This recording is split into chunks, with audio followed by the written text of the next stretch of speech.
I did want to get your thoughts as well, just while we're on the topic of Arsenal, bringing it back to that, on the Christian Eriksen, Granit Xhaka mooted moves, because obviously we've heard lots of chat about potentially Xhaka going to Inter Milan, Christian Eriksen coming in to fix the creativity problem at Arsenal. I know it's not an underrated player, but in terms of January signings, would you take it? Do you not want it to happen? I probably wouldn't do it. I think that if I wanted to get rid of Xhaka, I'd probably try and sell Xhaka instead. Like, I like Eriksen. They're actually quite similar in age. I think Eriksen's about 5-6 months older. But I think Eriksen's wages would be higher.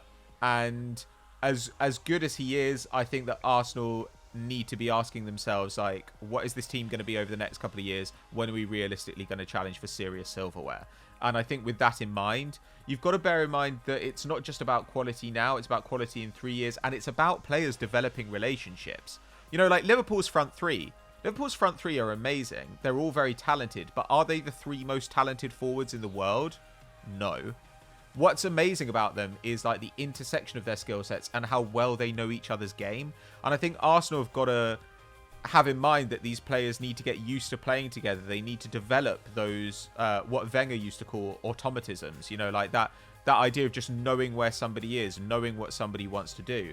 And so I probably wouldn't invest in a guy who's going to be 29 in February if I were Arsenal. I think I can completely see why they'd want to do it, and I don't think it would be like a horrible move, but you'd be committing a lot of wages over the relatively long term to Eriksen, and I'd be much happier putting out about the same amount of money for a transfer fee and wages on somebody like Szoboszlai instead. I think that would be a much more intelligent move for Arsenal, or even trying to give somebody like Smith Rowe chances in the first team.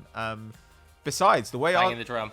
Well, and besides the way Arsenal play at the moment, you know, like it feels a little bit like the issue is really Arteta not wanting to take the handbrake off and not being willing to play a system with a dedicated creator. So if Eriksen went there, would there even be any guarantee that Arsenal were going to switch to a kind of a 4-2-3-1 and get the best out of him? I don't really know. I'm not that confident right now. So I think Arteta needs to think about the system, and that's a bigger issue for creativity for me than bringing in, you know, like Eriksen or somebody similar. Yeah, it's an interesting one, because while we're on the topic of Arsenal, I also wanted to raise my suggestion for an. I don't even know if he's underrated anymore. I suppose he's underrated by the general football fan, but not by probably the guys that watch Sunday Vibes and us. But Emi Buendia being a potential for Arsenal to go and pick up for what would, I think, be a fairly reasonable fee, given that they flogged Ben Godfrey for, 24 in the end. Jamal Lewis went for less than that. And I think as well, Arsenal have a few assets that Norwich might be interested in sort of a part exchange style move that could definitely knock that price down a little bit. For instance, if you were to give them Joe Willock and a little bit of money, would they be interested in giving Buendia away for an awful lot less?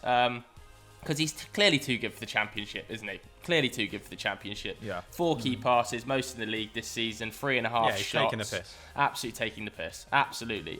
20 goal involvements in 35 starts last time he was in the Championship. 4 and 8 already this term.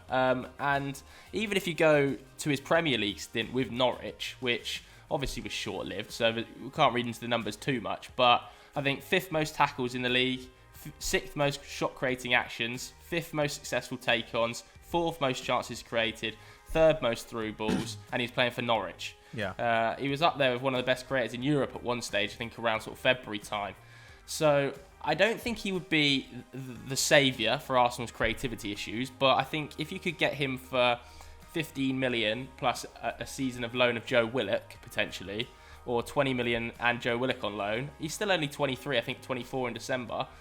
He'd be a good option for me, for Arsenal, and I think he'd be a smart purchase. And we said that all the way through the summer for somebody in the top 6, didn't we? Yeah, and I mean, there were rumours that he was potentially going to go to Turkey in the summer, I think to Fener for kind of 15 to 20 million euros. And you think, God, for that price, like, everyone should be interested. Like, this is a perfect example of, like, people sometimes just assess transfers based on the player themselves and not the opportunity cost. So in the summer there were loads of Arsenal players saying, oh well, I'll take Willian, like he's not like exciting me or anything, but I'll take him, like it's not bad. And you think, Well, it is, because like money doesn't exist in a vacuum. Money you spent on Willian could have been spent on somebody else. And if Arsenal had gone and spent a little bit more on getting in Emi Buendia, then they'd have had a guy who was 22, 23, had put up better creative numbers on a worse team, and would have improved their intensity in defence as well. So it just feels like,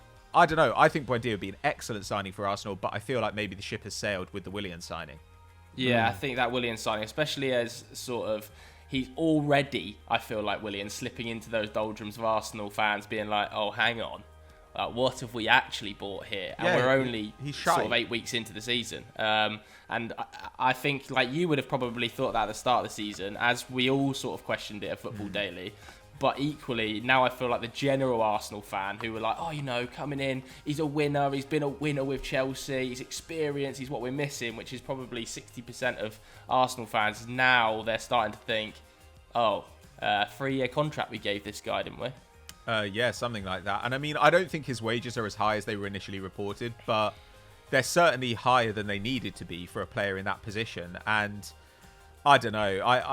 I just think that it's another example of like Arsenal not having a coherent idea of what they're doing when it comes to recruitment. And I think somebody needs to say sometimes, like, maybe Arteta, I think, seems to value experience, and a lot of managers do. But I think that's why you have a director of football who says, like, I'm sorry, but I don't care. Like, we're going to work with you to find an alternative everyone can live with, because this is a player that the manager wanted, and I think is actually a kind of a silly long-term investment for Arsenal. But, you know, I'm open to being proved wrong.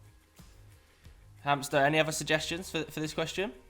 No, I was just thinking about Buendia, because for the last sort of 18 months I've been tipping in for someone like Everton, and seeing how successful James Rodriguez has been in that system is kind of a vindication for that, I suppose, in ways, because Buendia plays a little bit like him with the ball, let's say. Like, he is a bit of a creative force, isn't he? He's going to do a hell of a lot more defensive work off of it, proven by the numbers that you just mentioned. I mean, he was pressing more in his season in the Premier League than someone like Bobby Firmino, who gets an infinite amount of credit, doesn't he, for the work he does harrying and hassling defenders in the final third. And Buendia was sort of doing that from the centre of midfield or on the right-hand side as well.